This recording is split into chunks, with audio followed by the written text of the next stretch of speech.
It's happened. Some have reacted with understanding, again, Mikhail Gorbachev. Others have objected, sometimes sarcastically, suggesting that I want the United States to experience upheaval. Well, that's right. Order out of chaos is the mandate of the day.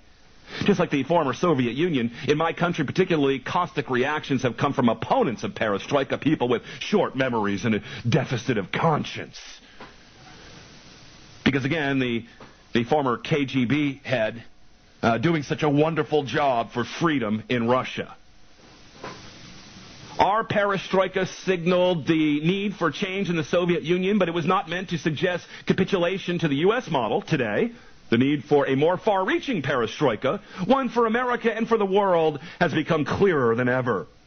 So he doesn't just suggest that America undergo Perestroika, that the whole world, indeed, changes out of this chaos. Now, if you remember back, I think it was, apparently I wrote this article, Dear America, on November 22nd, 2008, a day that we will talk about in the second hour of our program, of course, the anniversary of the Kennedy assassination. And I write, Dear America, you have been perestroiked. It isn't like you didn't see it coming, but you choose to live your pretend lives because really, in reality, it was just too much hard work or too whatever. It's been sad, writes Anton Galitzin, a whistleblower, a former member of the KGB and various intelligence, counterintelligence, and counter-espionage roles, until he defected into the United States.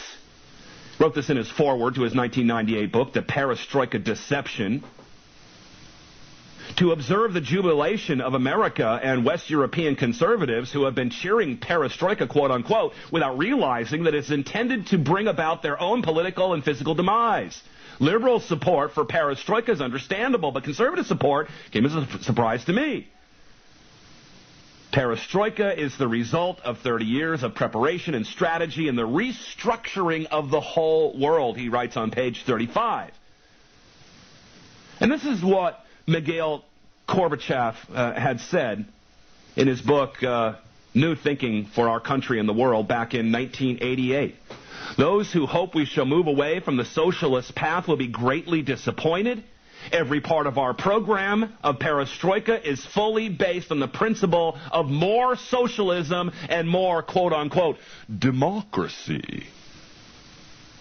So what is Perestroika other than the socialization of the entire planet? And that is, of course, the ultimate cage and the ultimate pyramid. Being controlled by people who are much smarter than you, who know much better than you, how you should live, and what is better for your fellow man in an area of collectivism, an era of collectivism. Collectivism, of course, means that if there's something I do that you don't like and it bothers you, then something must be done about me. It doesn't matter that under the Ninth Amendment of the Bill of Rights that I have the right, the liberty to retain my own rights and that I should not have to give those up or I'm not constitutionally bound to give those up for you. Collectivism says that if my grass grows too long on my front yard and code enforcement comes and warns me that my neighbors can evict me, that I can be fined and that my property can be taken by the Perestroika federal government. Anton Galitzin, going again, talks about Perestroika. They, the Soviets, intend to induce the Americans to adopt their own restructuring, quote-unquote, and convergence of the Soviet and American systems, using to this end the fear of nuclear conflict. Convergence will be accompanied by bloodbaths and political re-education camps in Western Europe and the United States. The Soviet strategists are counting on an economic depression, which we now have, allegedly, in the United States, and intend to introduce their reform model of socialism with a human face as an alternative to the American system during the Depression. And this, of course, is where we find ourselves today, folks. Capitalism, free market capitalism being blamed for the problems that have been pre-engineered with the Fiat 9/11 economic disaster.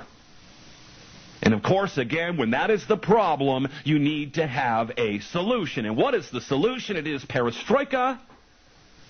It is global socialism. It is collectivism. And of course, because of this, we are going to have more and more laws. Now, here recently, our esteemed governor, Rick Hairdo, I was a cheerleader to Perry, it's kind of a long name, but that is his name, fell off his bicycle. And he is, I believe, the second governor to fall off his bicycle here in Texas, in Austin, Texas. And this, of course, goes to implementing helmet laws for people on bicycles. Now, some of you might say, look, I think it's a good idea. I think everybody should wear a helmet. Well, that is certainly your right. My right is to, if necessary, risk my life to not wear a helmet, to not be pulled over by jackbooted thugs who tase 72-year-old women because I don't have insurance, registration, my identification, and my helmet, and my seatbelt on my bicycle. So what we have at the end of the day with more perestroika and more global socialism in order to protect us all is more and more laws that make them harder and harder to repeal, more in the loss of individualism, the right to, if necessary, risk my own life. Now, some could make the argument that helmets make you less safe. Okay, they have ear holes in them. That way I can hear the traffic. And if I turn my head around enough, hopefully I don't have a stiff neck. And if I've adjusted my rear view mirrors on my bicycle properly, I will be able to see all the traffic and potentially avoid dangerous situations. I mean, I'm telling you, I ride my bicycle like I ride my motorcycle. I consider all motorists lunatics. Okay? They're all out to hit me. Now, some of you might say that I sound paranoid when I say that, but I think it is the safest way to go. And, of course, after riding motorcycles for decades, I stopped having accidents when I began realizing that A, I am risking my life, and B, it's a serious situation, and C, all motorists are lunatics. It does not mean that I need to wear a helmet. Here, recently, we had one of the biggest biker rallies in the world, the ROT rally, which, by the way, does stand for the Republic of Texas. What is that? What's that thing? No one ever asked that. And all the people, hundreds of thousands of them coming into town, all getting tickets because they didn't have the special insurance, $10,000 life insurance, to not wear that helmet, which many say causes accidents. You see where this goes. Very slippery slope, my friends. We'll come right back. More news and information right after this. Stay tuned. Deadline Live.